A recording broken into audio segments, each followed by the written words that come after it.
Hey guys, so we're starting on lesson 7 today, mod 2 lesson 7, so make sure you check out the video up above this one for the actual lesson. But let's take a look at our work. So we're starting on page 33. So it would like us to circle to show how you made 10 to help you solve. So John has 8 tennis balls. Tony has 5. How many tennis balls do they have in all? One more time. John has 8. So they already drew our 8 and wrote John. They labeled it. Tony has 5. There's Tony and her 5. How many do they have in all? So they want us to circle to show 10 to help us solve. So if I have John's 8, I need to borrow 2 of Tony's to make 10. So I'm going to circle John's 8 plus 2 of Tony's. Okay? So originally the problem is 8 and blank make blank. 8 and 5 is what we're working with. But we turn it into 10 and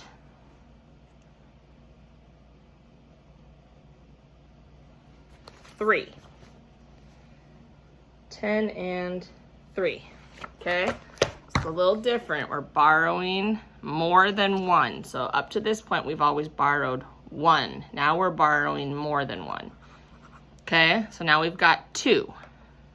We borrowed 2 from Tony to make 10. So 8 and 2 make 10, which leaves me 3 left. So now I have 10 and 3, which means that 8 and 5 and 10 and 3 are going to be equal, right? Because it's the same number of balls, whether it's 8 and 5, like the original problem, or now it's 10 and 3.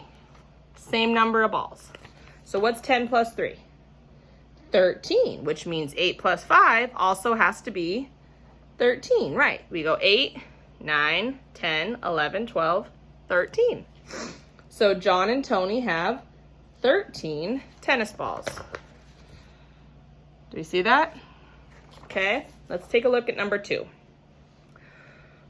Bob has 8 raisins and Jenny has 4. How many raisins do they have all together?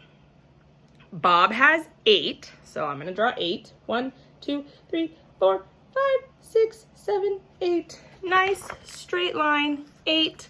I'm going to label it Bob, B-O-B. Proper noun because it's the name, so B is capitalized. Okay, Bob has 8 raisins. Jenny has 4. 1, 2, 3, 4. I gave a nice big space between my 8 and my 4 so you can see the 2 parts. I'm going to label the 4 Jenny, capital J, another proper noun, E-N-N-Y, Jenny. Whoa. Bob has 8, Jenny has 4. Okay, how many do they have all together? Well, down at the bottom, Bob has 8 and Jenny has 4. So 8 and 4 is our original problem. Now I'm going to make 10. So Bob has 8. How many do I have to add to 8 to get 10? 8, 9, 10. I have to add 2 to it. So I'm going to borrow 2 from Jenny to make my 10. Now I have 8, 9, 10. How many are left? 2. So 10 and 2 is the same as 8 and 4, right? Because here I have 8 for Bob, 4 for Jenny, same thing, but now I have 10 and 2 because I borrowed, okay? So 10 and 2 makes 12, and 8 and 4 makes 12. They're the same. 8, 9, 10, 11, 12. So Bob and Jenny have 12 raisins all together. All right. I'm going to go ahead and have you do number 3 and 4 on your own, okay? 3 has, the sentence reads, there are 3 chairs on the right side of the classroom and 8 on the left side. How many total chairs are in the classroom? So 3 on the right, 8 on the left. So you're going to draw that, label it right and left, okay?